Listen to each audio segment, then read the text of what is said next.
Good afternoon, everyone. My name is Ed Selich, President of Speak Up Newport. I welcome you to our biennial City Council Candidates Forum. We're proud of our tradition of presenting these forums every 2 years, as we have done over the last few decades. This year is a little bit different as we're doing it over the Zoom video due to the COVID-19 pandemic. Also, a little bit different this year is we have asked you to submit questions for the candidates, and the response we received was overwhelming. We received so many questions that we could not include all of them in the final questions. However, we tried to include your salient points in as much as possible, as many of your questions tended to fall in the same subject matter category. So thank you very much for your submissions. They really help make our questions better and help make sure that we were asking the questions that you wanted to have asked, as well as some of our more wonkier questions. Now this year we have Tom Johnson, publisher of Stu News Newport, as our moderator. Tom is also the former publisher of the Daily Pilot and former Newport Beach Citizen of the Year, and as such is well versed on Newport Beach civic issues. And with that, Tom, I'm going to turn it over to you. Thank you, Ed. It's good to be here with everybody. I want to welcome all the candidates. Thank you for all for joining us today. I want to remind the viewers out there that Newport Beach City Council members run by districts here in Newport Beach, but are elected citywide. This November, Newport Beach will elect council members to 3 different districts, 2, 5, and 7, and the entire city will be able to vote for all of the candidates, 1 in each district. Today's forum will begin with an opening statement from each of our candidates. The time limit for the opening remarks is going to be 60 seconds. Our timekeeper is Robin Grant. Robin, make yourself available there so everybody can, especially our candidates, can watch for Robin. She will hold up a sign at 15 seconds remaining for the opening and closing statements. And all other questions except for the 20-second questions will have no warning or show a time's up when the time expires. So I would ask the candidates to please watch Robin on the screen because we want to move this along pretty quickly with the answers. The forum is going to have 5 parts. We're going to have an opening statement. We're going to have what's called the lightning round, 20-second questions, 45-second questions, and closing statements. One of the things people may ask is, well, how can you say so much in a 20-second answer, a 45-second answer? Well, as Ed said at the top of this, we received a lot of questions. We're going to try to get through as much as we can, so we really want to hold to tight, concise answers. Today's webinar can also be available if you're interested on Speak Up Newport's website at www.speakupnewport.com. Our forum assumes that all of you are serious candidates and that you've educated yourself on the important issues here in Newport Beach. Answers that include, I'll have to look into that. I will have to wait until a committee or commission makes a recommendation, or I can't answer for legal reasons, are deemed unacceptable. No matter your depth of knowledge on any question, we want to hear what your opinion is. No ducking questions here, please. That's what Speak Up Newport is all about. The electorate is watching and listening. Some of the questions will have yes or no and why or why not answers. Please begin your answers on these with yes or no, and then explain. If you're unsure or don't have an opinion, answer no, and then use the why not to explain. If you do not start with a yes or no, I'm going to interrupt you and try to hold you to that. Before the opening statements, I'd like to introduce our candidates. First of all, from District 7, I'd like to welcome our mayor, Will O'Neill. Nice to have you, Will. From District 2, our incumbent is Brad Avery. Brad. The opponent is Nancy Scarborough. Nancy, nice to have you. From District 5, we have incumbent Jeff Herdman. Jeff. And his opponent is Noah Blum. Nice to have you here, Noah. And now for the opening statements. Since our mayor is running unopposed in District 7, Mayor O'Neill will just make a 60-second statement, and then he will cede his time to those running for contested seats. So Mayor, I turn it over to you for 60 seconds. Thank you, Tom, for moderating this debate. I think you win for the best background. And thank you to Speak Up Newport for hosting. I attended Speak Up Newport's recent presentation from Orange County Sheriff Don Barnes and Newport Beach Police Chief John Lewis. And I appreciate both of them taking the time to discuss public safety this year. It reminded me of a speech I wrote, but actually did not give earlier in the year for our postponed police appreciation breakfast. I planned on discussing how seriously I take my job when it comes to making sure our police can do their jobs. The power entrusted by the people of Newport Beach to our city council is, in a word, staggering when you step back and think about it. No power is greater, though, than the power to restrain another person's civil liberties in order to maintain law and order and the general safety of our community. Every day, the men and women of our Newport Beach Police Department make decisions that change the course of other people's lives. It may be as small as a traffic ticket and as large as life or death scenarios. To that end, we recruit, train, and retain people with integrity, quick wits, a passion for justice, and an abiding sense of community. When I wrote those sentiments in March, I did not expect that 9 weeks later we would witness 5 protests in a day addressing police reform, but I could have predicted our city's grassroots rallying around our police department. When they earn our respect, then they deserve our respect and appreciation. I encourage people watching this to follow me on Facebook and Instagram for quick daily updates. And look, I'm running unopposed, but I'm going to still ask for your vote. And with that, especially knowing that there are a whole lot of questions written by a whole lot of people I know, I will cede my time for the remainder of this debate and wish everyone well. Thank you. Thank you very much, Mayor. I did see Robin hold up the sign. I was a little looser on Will since he was only going to take that one opportunity to speak today, but I will hold the rest of you pretty tight to deadlines on things. Let's move on to District 2. We'll go first to Brad Avery. Brad? Thank you, Tom. Newport Beach is a special place. I've known this from the day I graduated from Newport Harbor High School.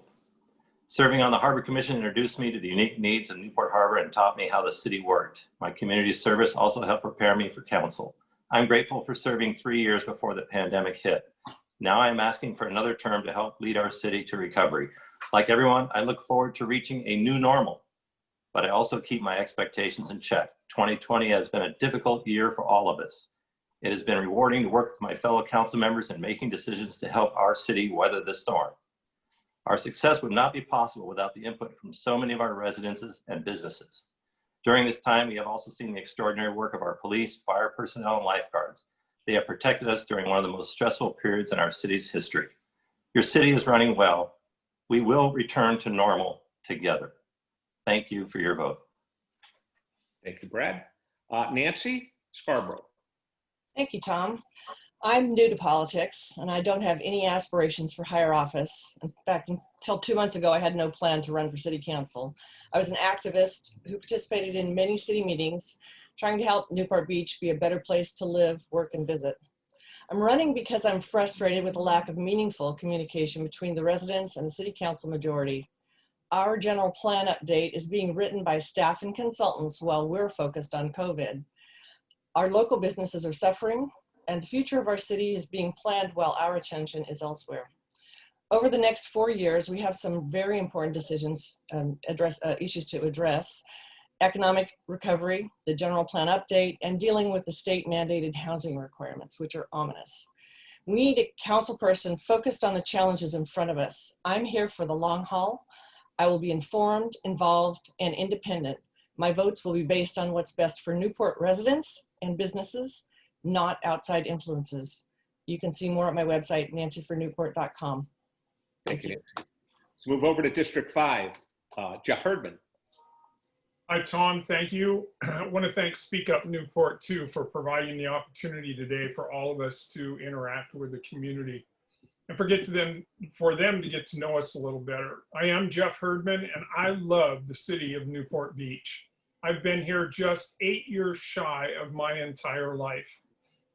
As an incumbent, I work hard, sometimes 7 days a week, at helping to solve some of our city's most difficult problems: the homeless, quality of life issues related to John Wayne Airport, supporting businesses during this COVID crisis,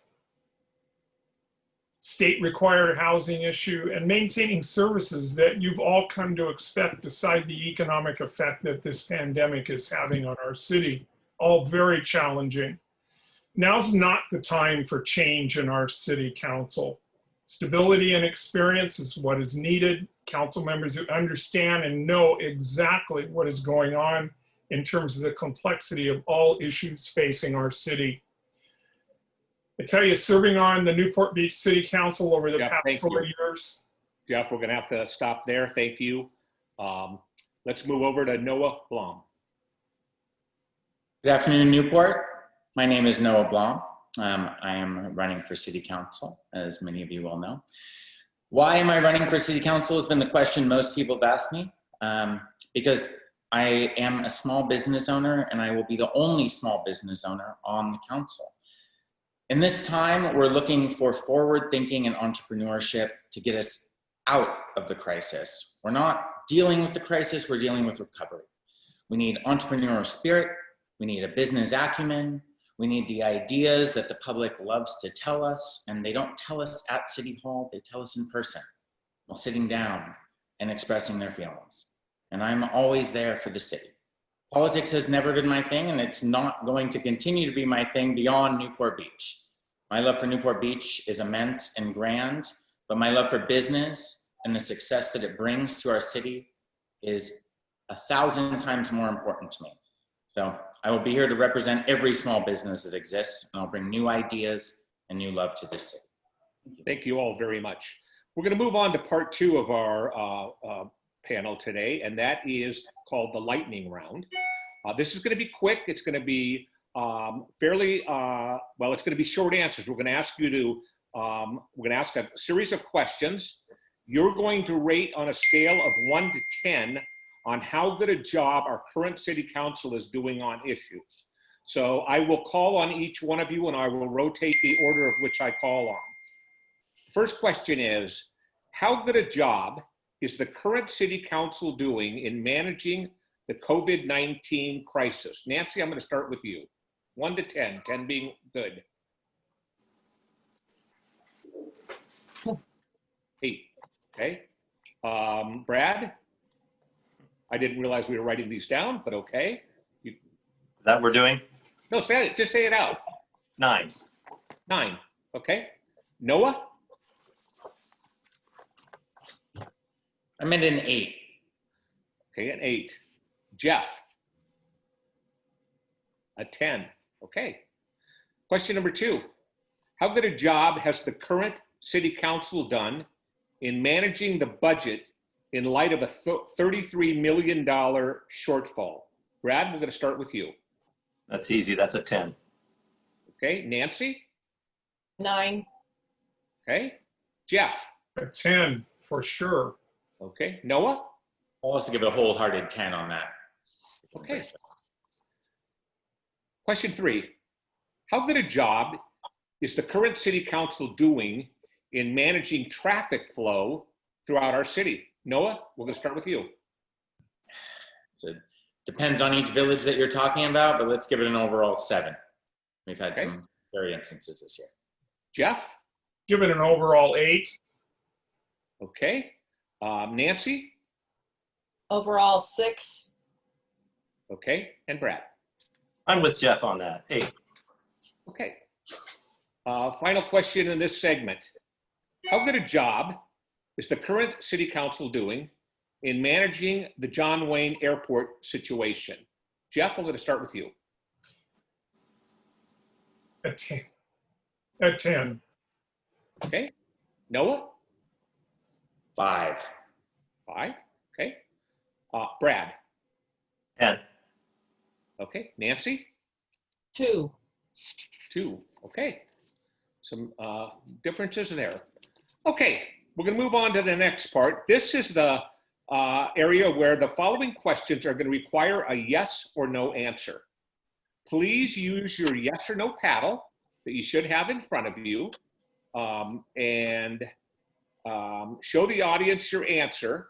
If you're unsure or have no opinion, answer no.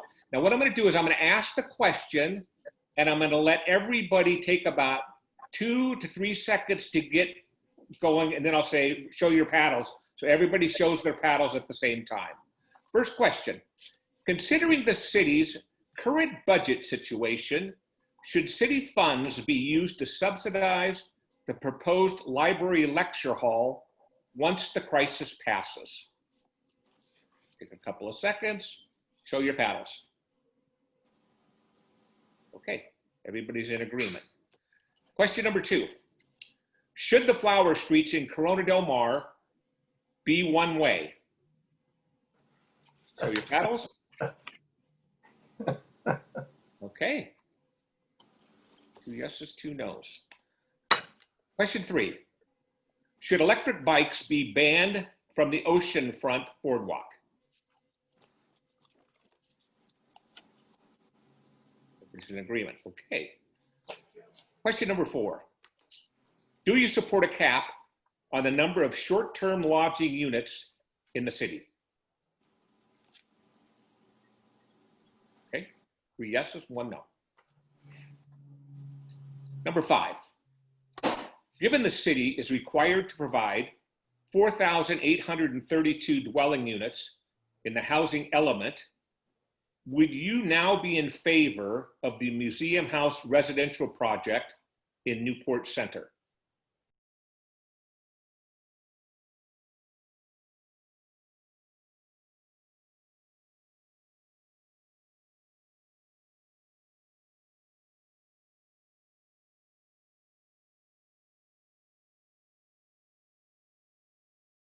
The last question on this area: should the city more aggressively enforce COVID-19 regulations?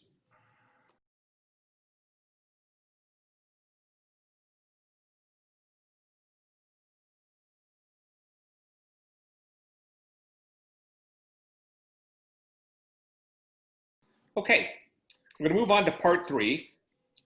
This is where we're going to allow you 20 seconds of response time. And I'm going to ask you questions. I will move through and we'll rotate around to who we're going to start with. First question is this: traffic is one of the top issues cited by Newport Beach residents citywide. Groups such as Line in the Sand and Still Protecting Our Newport cite overdevelopment as a significant factor in excessive traffic. In addition to what the city is already doing, what new ideas do you have to address that problem? Nancy, I'm going to start with you. I would say calming on PCH, traffic calming measures, more interaction with the residents in Corona del Mar. They have huge traffic problems in that area. I think those are the 2 biggest ones. Brad. Continue to work on signal synchronization. And just, I think, to keep working on small wins throughout the city, turn lanes, that kind of thing, get resident input on particular areas, one-way streets, that kind of thing, onesie twosies. I don't think there's a big solution. I don't think there's a silver bullet. Okay. Noah. The traffic is always going to be an issue, but I think if we can get people to park and walk, start looking to get some kind of a great system where people are exploring our villages and not driving through them, that helps both business and the traffic issue. Jeff. I'd like to see this turned back over to our citizenry in the form of a committee, in the form of a commission, possibly the formation of a new commission. I'd like to see, we have a lot of people in our city with expertise in this area, and I'd like to see that expertise tapped upon. Okay. Question number 2. Many residents feel the constant noise of construction in their neighborhoods is intolerable. What would you do about this problem if you're elected or re-elected to the city council? And we're going to start with Jeff. The council already did take action to curb construction hours and construction noise in the form of a new regulation that was passed last year. If that's not working, perhaps a revisit would be appropriate. Okay, Noah. We're speaking of residential construction and the noise created by that. I think, it's a benefit that we love our places that we live and we want to make them better and work more. I think that's amazing. You know, we know no one likes noise, especially early in the morning, but we're going to power through. It shouldn't last too long. And we care about our neighbors as much as they want to care about us. Okay, thank you. Brad. We're in an extraordinary time of low interest rates. It's been going on for some time. Newport is constantly rebuilding, and more so now than ever. We did vote to take Sunday off the table. We could take Saturday off the table, but that would at great cost to people trying to rebuild their homes. Nancy. I have a home under construction to the south of me and a home under construction to the north of me. This is a big issue for me. The weekend restrictions on building have helped the city ordinance. Enforcement is still a problem. There's not a good way to report it, and then nothing seems to happen when you do. And I think just having a relationship with the contractor and discussion helps. Okay, thank you. Question number 3. With the state mandate on dwelling unit numbers that are going to be required, do you support adding over 5-story high-rises, residential high-rises in the Newport Center? Yes or no, and why or why not? Oh, I'm sorry, we're gonna start with Nancy. Yes or no? No. Okay. And Why not? that's a qualified no. I think that buildings could be higher depending on what other views they obstruct and what other traffic implications they have. But I don't think a carte blanche just making everything okay is fine. I don't think that that's fine. Okay, Brad, yes or no? I generally support 5 stories, and it's happening there now. So yes. And I think that area is one of the few places where we can develop our housing numbers, develop our affordable housing. That's going on right now. So I think, like it or not, we're sort of in this position where we need to get our RENA numbers in line going forward with the state's mandate, and that's a good place to do it. Better than any other place I can think of in the city. Thank you. Noah. Yes. I think we have some very specific areas of growth in our city and some very specific areas we're not going to grow our city. I think the villages are sacred and cherished, and I think they have an opportunity in Newport Center to find some really beautiful, well-proportioned development. So I would love to see that we can mitigate the idea and keep focused on what our goal is, to beautify Newport. Jeff, yes or no? Yes, Tom, I support it, just as long as the stair-step master plan for the development of Fashion Island is adhered to. Okay. Question number 4. Arguably, besides Coast Highway through Corona del Mar and Mariners Mile is the most visible icon of traditional Newport Beach character to those driving Coast Highway through Newport Beach. If elected, would you propose to reverse the City Council decision to add the third lane? Yes or no, and why or why not? Jeff? Yes, I would. I totally agree with the old Newport flavor of Mariners Mile, and I'm very interested in preserving it. Okay. Noah? I would say no. I have no rear view mirror on my agenda. I only have a forward-looking agenda. I don't like to reverse things that are done.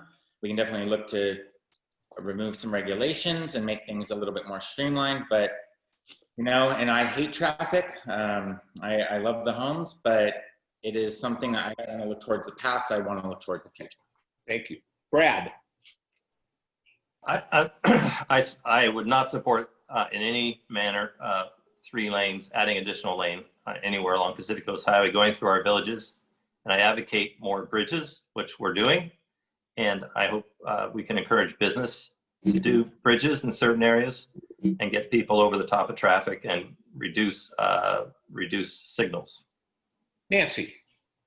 I don't remember whether the answer is no or yes, because I forgot how it was worded, but I do not support, I would reverse and have 2 lanes. I think we need to slow the traffic down. When you slow traffic down, people stop and look, they shop, they go to restaurants, they see what's happening. I think that Mariners Mile would love to become a Corona Del Mar. I think that's what the residents want in this area. Question number 5. Recently, the City Council decided to suspend the general plan in favor of pursuing the housing element. This will entail amending the land use element and the circulation element without a comprehensive general plan update. Do you agree with the City Council decision? Yes or no, and why? And why or why not? Nancy, start with you. No, I don't think that we legally can amend a portion of the general plan without addressing all of the elements. I think that they are all intertwined, and I don't see how it's going to work. I think it's not going to work. Brad. No, in certain instances, I think we can and should do that when we're looking at things that need to be decided now. And I think we have enough of a grip, if you will, on what areas need in relatively small patches. So I think we should have that flexibility to do that, and we are doing it. Okay. Noah. Wow. No, I don't think we should move forward with amending. Was that the question, amending the general plan? Is that what we're talking about right there? Of suspending the general plan in favor of pursuing a housing element.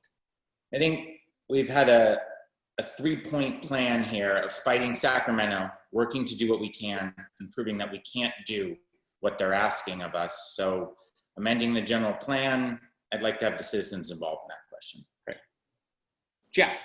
Absolutely, yes.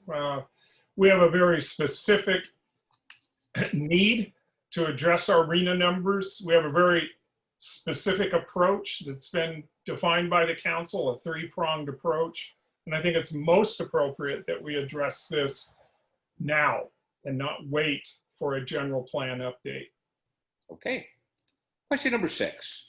Both federal and state agencies are increasingly placing requirements for local agencies to address sea level rise.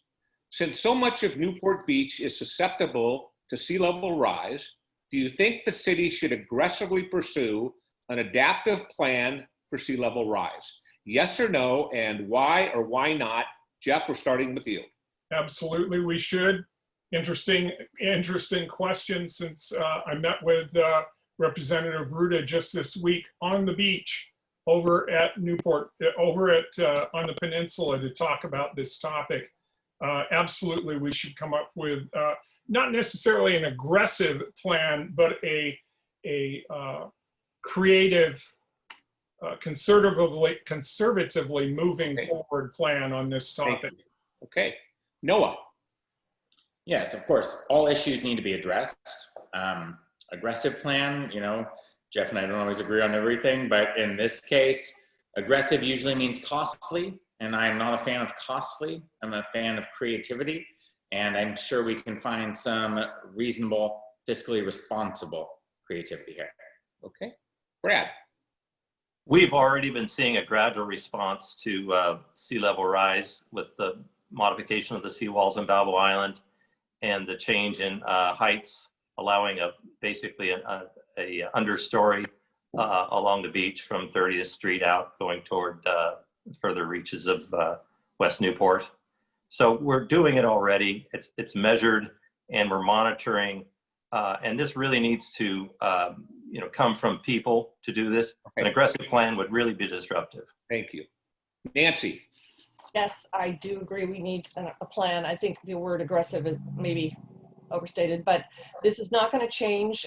We're going to have to deal with it. The building codes are changing to reflect requirements to deal with it. And so we have to be proactive. We have to do something with it. And I'm looking forward to hearing from Jeff about his meeting with Ruda, because I think that's very interesting. Great. Question number 7. Although recently overshadowed by COVID-19, homelessness is still a major issue. The city is required to provide a 70-bed shelter and is in active negotiations with the city of Costa Mesa on a shared facility. If those negotiations fail, specifically, where in Newport Beach do you feel such a shelter should be located? Noah?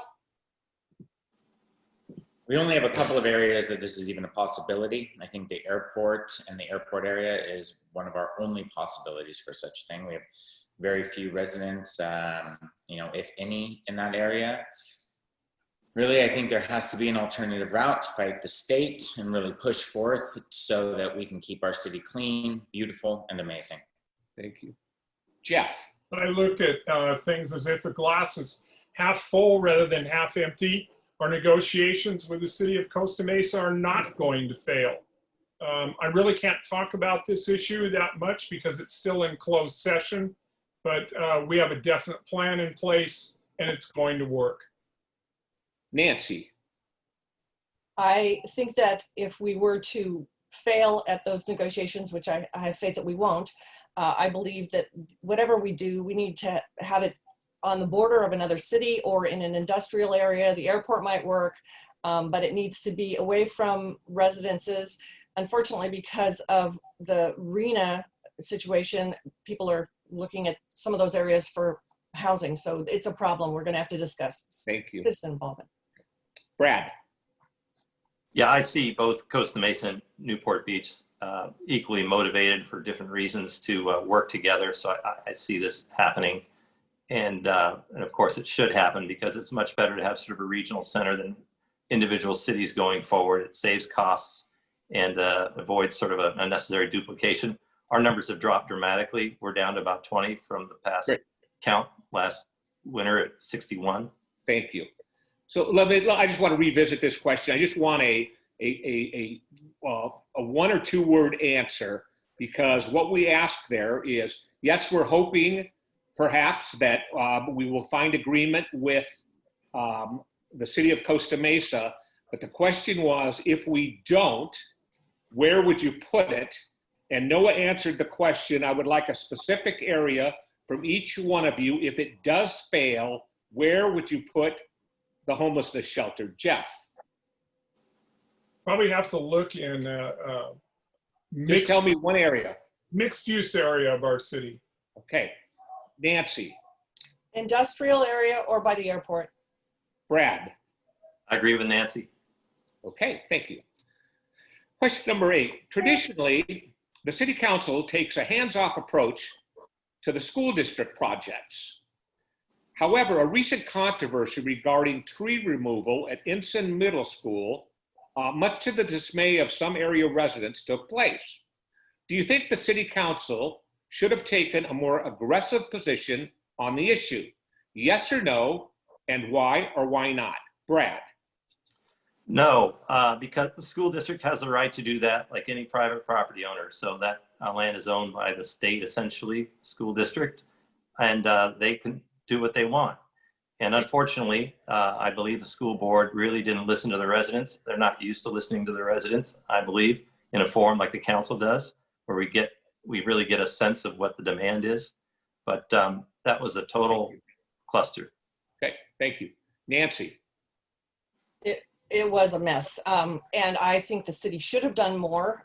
There was a permit that for a curb cut that could have been stopped a little bit to give us more time to negotiate with the city, force their hand, with the school district and force their hand. And I think that the city needs to have a better working relationship with the school district. We are tied together at the hip. We have to have communication with them. Jeff? No, I do not think the city should have done more. I think the city did ample, even to the extent of offering alternative plans for this parking school exit and school entrance issue that they're trying to address. Maintaining good working relationships with the school district is extremely important also, which we've always enjoyed. Okay. Noah? It's a tough one. My wife will probably kill me for this, but I'm going to say no. I believe in the jurisdictions that run. I do believe we need to put more pressure on the school district for a number of reasons right now, especially. But the trees are always a big point for everybody. We love them. They make our city great. But in this regard, it was their district. We can push them as much as we want, but it's up to them. Thank you. Part 4 we're going to move into. It's 45-second question or answers to questions. We are going to ask each of you a question with a specific reason or action that you would take. Question number 1 is this. At a previous forum, you know what, I missed a very important question in part 3, and I want to jump back to it. I apologize. Question number 9 in part 3 was, given the recent problems, and this is important, otherwise I would have just skipped it, given the recent problems with early prison releases, resulting in a strain on police resources in Newport Beach, are you in favor of increasing police funding levels? And if so, where would the funding come from? And we're going to start with Noah. Yes, I am in favor of increasing police funding levels, especially in relation to early prison release. And I feel like we're blindsided from Sacramento on this one. And where would the funding? Where would the funding come from? That is always the question. I think we have been amazingly conservative on both the top and bottom end of our budget. And so those are moments where maybe we don't hire temporary staff. We don't want to address infrastructure, but we are definitely pushing to push back on some of those extraneous projects. Thank you. Jeff. Yes.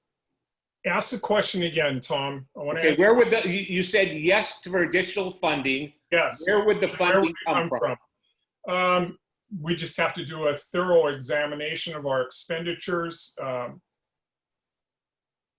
Something would have to go. But to me, it would be worth it.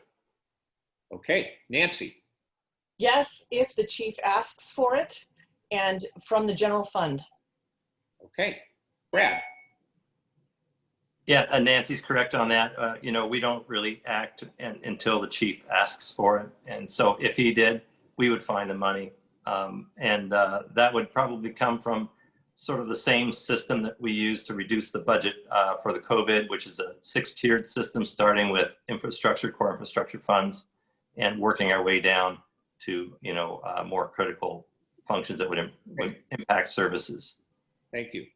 Now we move to part 4. These are 45-second questions, or answers to questions, as I said earlier. We're going to ask you each a question with a specific reason or action that you would take. At a previous forum, all of your answers, with a few exceptions, were pretty much the same. Please explain the one issue that you believe most differentiates you from your opponent. Noah. Small business. I'm a small business owner. I care immensely about the success of all of the things that make Newport great. We have politicians and principals and people that have been in public service for a long time, and that's wonderful. I applaud you and thank you. But right now we need an entrepreneurial spirit to get us out of what we're going into. It's about recovery right now. It has nothing to do with reaction.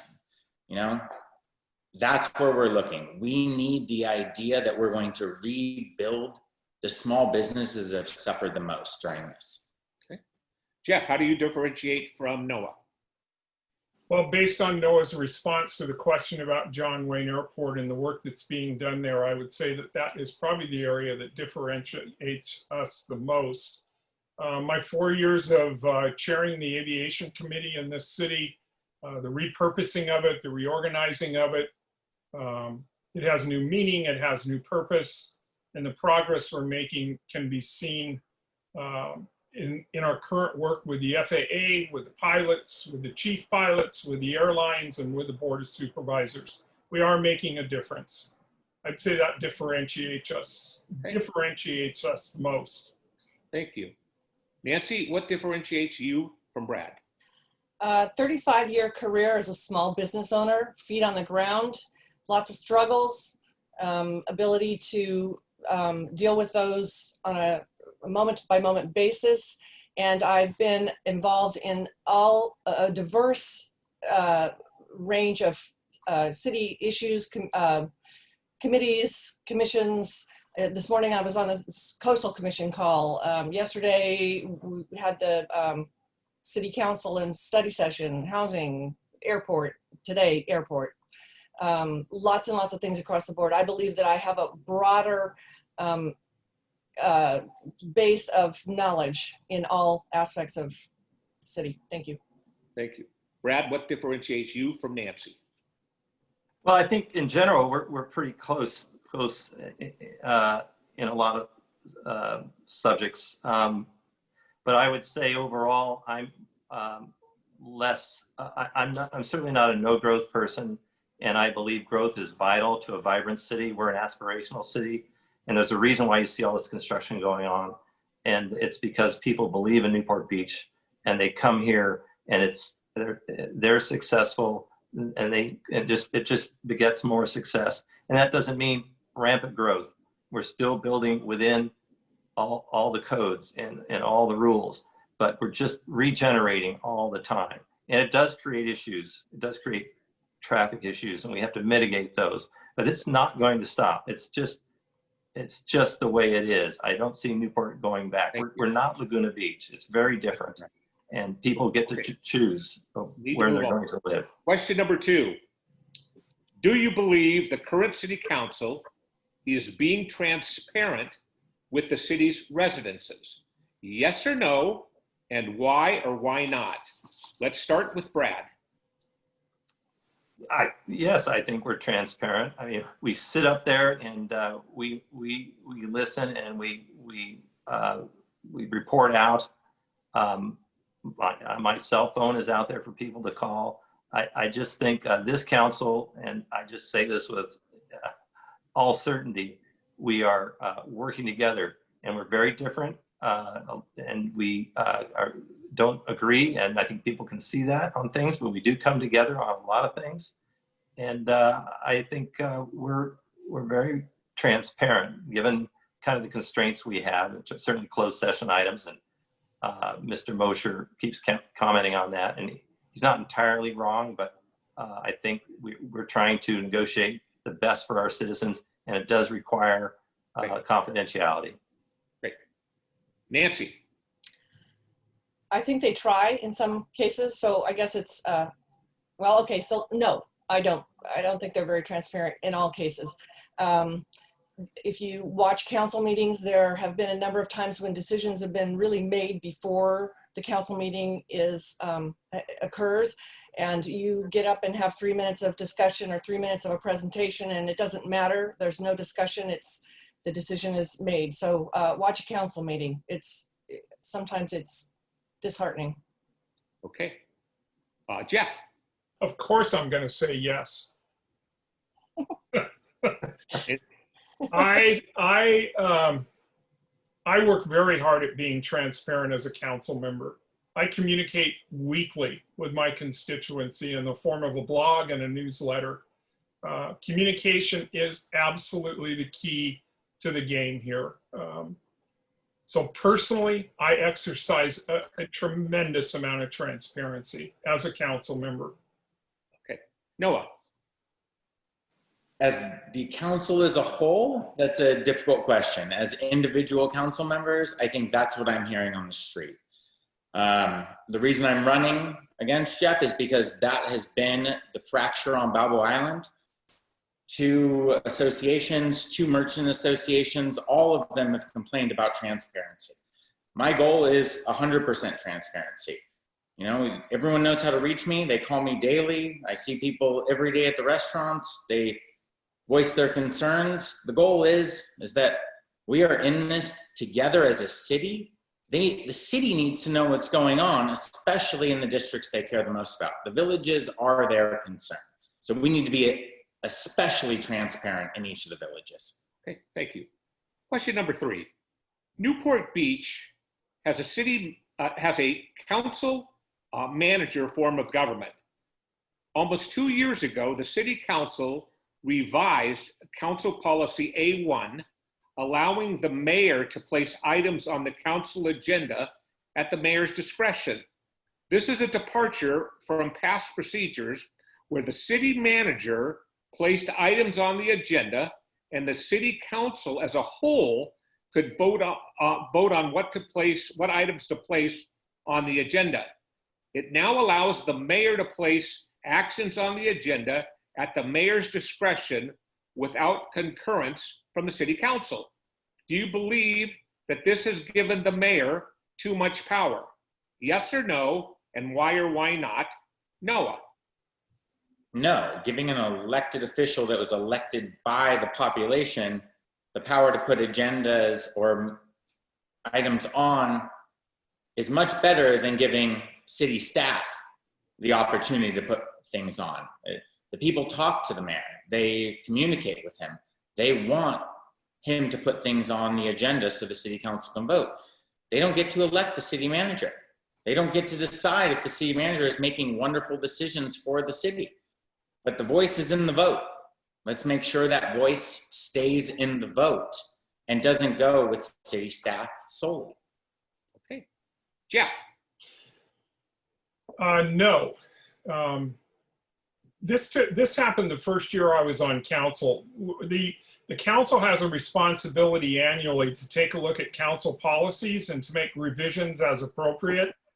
There was a subcommittee that was formed completely unbeknownst to me that was formed to take a look at council policies the first year I was on council. And the change in A1 came to council for a vote, and it was voted on and it was approved. I have never supported that. I've never supported that change. I see my time's up. Nancy. I don't know a lot about this policy. I wasn't on the council, so this is not something that's been talked about in public very much. I would say that I think that the council and the mayor should be able to put items on the agenda. And if the council is working together cooperatively, that should work beautifully. If there's a council majority that is running the show and others are cut out of those decisions, that is not the way to handle it. I do think that the city manager is probably less informed than the council and the mayor about things that are happening on the ground. Okay. They aren't in touch with the public. Brad. Yes, when it's working well, I think it's a good thing. Things come up, and you know, this year has been extraordinary, and it's allowed the mayor to put things on the agenda related to COVID and other things, and special meetings and the rest of it. So having that flexibility is good. And but regardless, so I'm generally in favor of it, but it can be an issue if we have sort of what I would like to call a runaway council, where you've got 4 members dominating all the time. And so that, you know, that's the risk. And we don't have that now. And you know, I think the public can see it, and they could take care of it. But generally speaking, I'm in favor, and it's certainly been working well on this council. And we can always review it, and council can always take care of it and turn it around if needed, if you can get 4 votes. Thank you. Question number 4. The city, airfare, airport working group, other civic groups have been working on containing the noise and traffic from John Wayne Airport. Some residents are not satisfied that enough is being done. In addition to what already is being done, what new ideas do you have? Brad. Tom, this is such a tough issue, and people are affected differently depending on where they live. They're affected differently because of their own particular sensibilities. And, you know, I think the work of the airport committee has been extraordinary. We are greatly constrained. We're so fortunate we have the settlement agreement in place. We watch it like a hawk. We look, and anytime there's even a smallest threat, we're on it. So we're doing, I think, the best we can. We're holding out. Everyone's hoping for better technology and quieter planes, but we just have to face reality. It's always going to be there. And my brother, who lived on the peninsula for years and just loved it, moved off the peninsula, moved to Huntington Beach because he just couldn't take the airport noise anymore. So I'm really aware of this impact on people, and it's not good. Okay. Nancy. The airport affects people. It's probably the second biggest issue we have right now after Rena. The noise is incredible if you live under the traffic pattern. I'm very aware of what's going on. Right now, the General Aviation Improvement Plan leases are going to be voted on Tuesday. There's not been any serious support for the airport groups that are advocates groups who are trying to deal with this, and the council hasn't really helped. Jeff's worked very hard, and he's been in a position that has not had a lot of backing. So I think that the council could do more by supporting the committee that they already have set up. It doesn't receive the respect it has been charged with. Okay, Jeff. Here's what we're working on right now. Getting planes to fly up to 4,000 feet before leveling out. Coasting out over the coast before they throttle up. We're working on some minor dispersion, going back to some dispersions when it comes to takeoff. We're working on tax incentives through legislation to get airlines to purchase quieter engines. We're working on getting all airlines to fly NADP-1 out of John Wayne Airport. It has been proven to be the quietest takeoff procedure. And we're working on legislation. Okay, thank you. Noah. You know, the hard part for me at the airport is that it's gotten worse, not better. In 4 years, I understand there's been a committee working really hard to adjust it, but the complaints have gotten more, not less. We can't get the airlines to the table. We have the FAA sitting there, but we can't get the airlines. Not true. We need the disbursement. We need them on board. We need them taking off higher like they used to. We need to pressure them more than we've ever pressured them before. And 4 years is too long to pressure somebody. If we were in business for 4 years and it took us this long to get results, we'd be out of business. So the goal is now to find the fire and get that fire lit. Okay. Question number 5. One of the biggest financial issues facing the city of Newport Beach is the unfunded liability for city employee pensions through the PERS plan. The city council opted to continue to accelerate its PERS payments in the current budget. If the current budget revenue projections fall short come mid-year, should the city cut the accelerated pension program in order to maintain the current levels of service to its residents? So should the city cut the PERS payments if we're in a budget crunch? I want a yes or a no. Noah. No, we shouldn't. Yeah. No. Sorry, we're going to get through some more questions. Jeff. Yes, absolutely. We've already discussed that.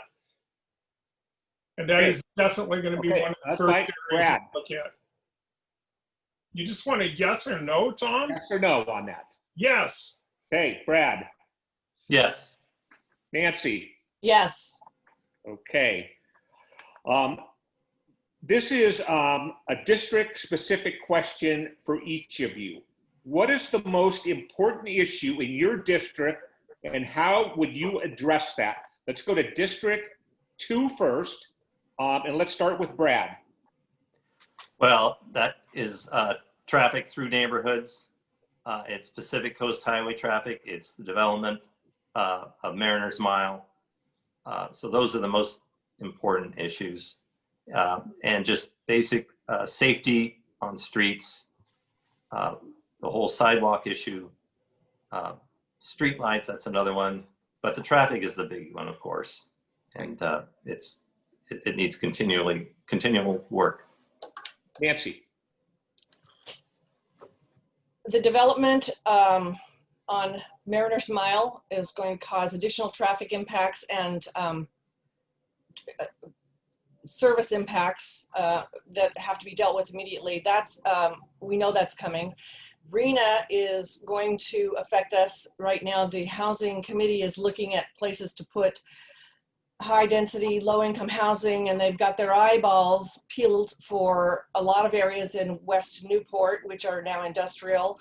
Those are in jeopardy of becoming high density housing. So we're going to have more traffic and more problems with the infrastructure that goes along with all of that. So those are two huge issues.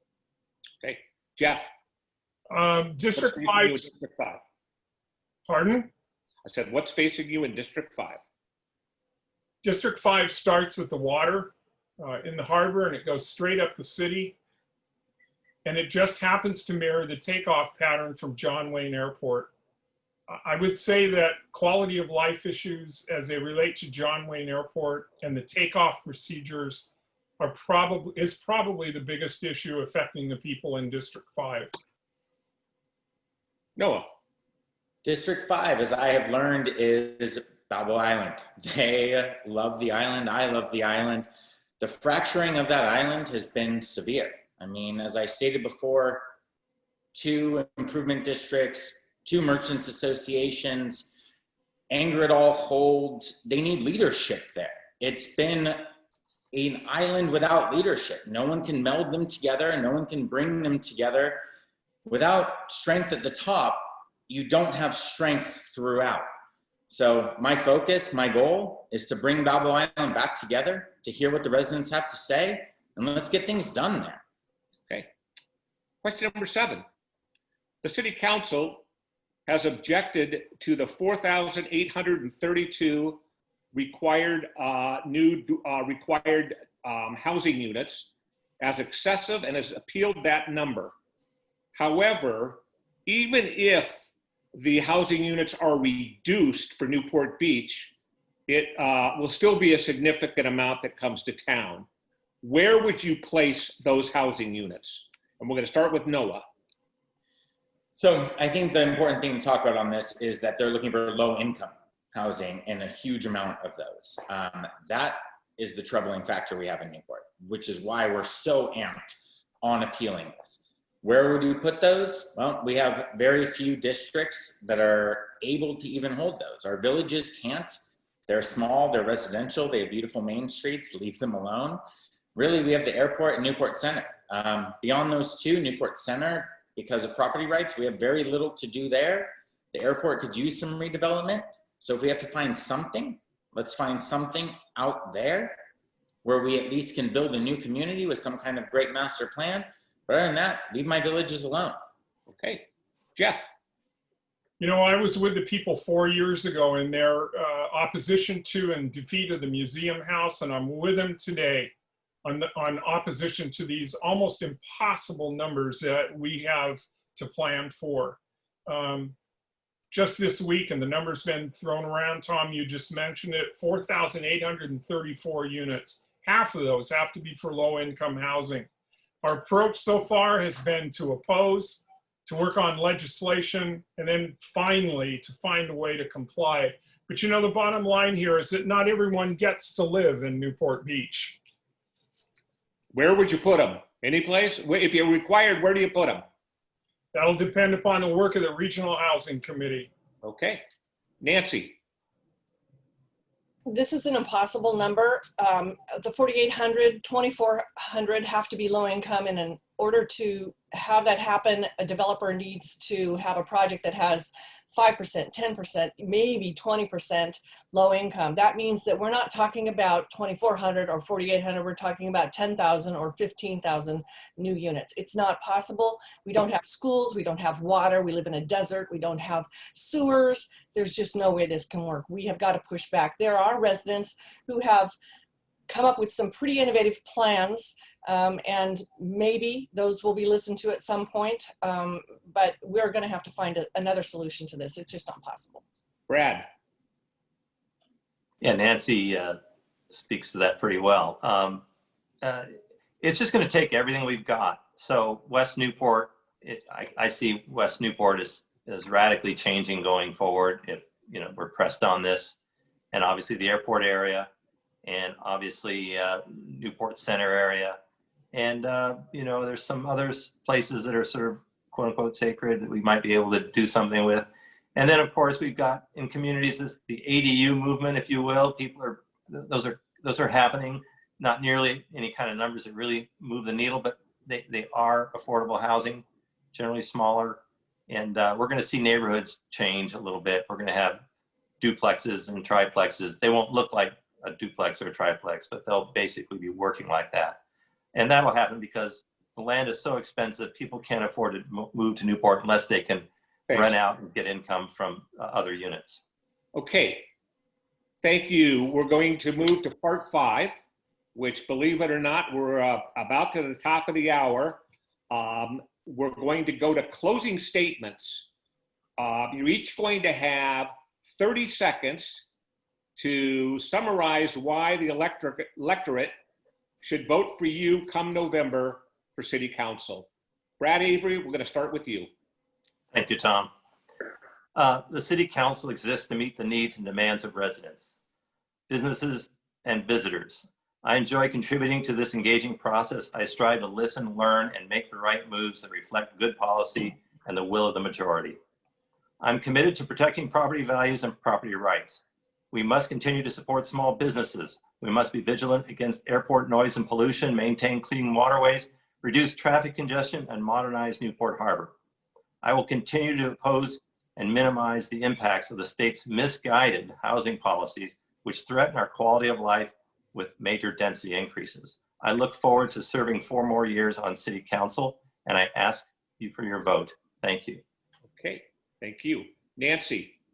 Thank you, Tom, and friends at Speak Up Newport for this opportunity. As your next council person, I will be involved, informed, and independent. I ask that you be involved and vote in this election. I ask that when you vote, that you make informed choices. And I hope that you vote for people whose decisions will be independent. I would be honored to have you vote for me in this election. Please look for nancy@newport.com for more information. Thank you. Okay, Jeff. I'm running for re-election because I want to continue to lead the effort in having an impact on quality of life issues as it relates to John Wayne Airport. We've got some great projects planned too with the Tidelines Water Quality Committee. I want to see those through to completion. I think providing stability, institutional knowledge, and mindful change in these unprecedented times is extremely important. And I want to continue to be the voice of reason, to exercise transparency, and to keep people of our city well informed on all the issues that have a direct impact on them. Okay. So I ask you to give me that opportunity to continue to represent you when you vote this November. Thank you, Jeff. Noah. This is not the time for politics as usual. We are in a recovery. We need to get back to business. And I'm the only business person that will be on the council. With an entrepreneurial spirit, I'm going to push forward. We're going to constantly be building to get what we need out of our independent businesses so that we can find the strength this city needs to stay on the right path. We can't mistake activity for productivity. Just because we've been doing something for 4 years doesn't mean we've been doing it well. Vote for me for City Council.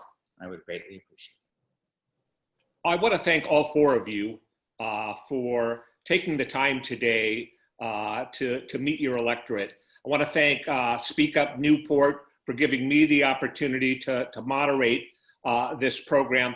You know, it takes a lot of courage. It takes a lot of commitment for each one of you to throw your hat in the ring. And I just want to take a moment and commend each one of you for doing that. So thank you very much on behalf of the city of Newport Beach. Robin Grant, I want to thank you for doing a great job keeping time. And I'm going to turn it back over to Speak Up Newport President Ed Selich. Thank you, Tom, and thank you all the candidates for participating in this forum and letting us get to know you better. It's important so that we can make a educated choice when we go to vote in the November election. Robin, I want to thank you for taking care of the time out. This is doing these Zoom videos is something that's new to us at Speak Up Newport, and so things don't always go perfect. I got my, must be a lot of you watching because I got a whole bunch of emails and messages during the forum that the lightning round questions were not visible. And so what we're going to do is we're going to post the individual answers to the lightning round questions on the Speak Up Newport website along with the video. And then maybe Tom, And Stu News can also post your individual answers on there so everyone can see how you answered individually. And we apologize for that, but that was a technology glitch on our part. And also another issue that came up was that, again, I got some messages from council members that actually council policy A1 has been reversed by the city council. That's right. However, I think the gist of that question still stands, but there was an error in that question that A1 policy has been reversed by the city council. So again, thank all of you for coming and participating in the forum. Thank all of you for watching. Please plan on joining us on October the 14th for our next webinar in this series. Watch for our announcements on the program and how to register. And until then, be sure to social distance and be safe. Thank you.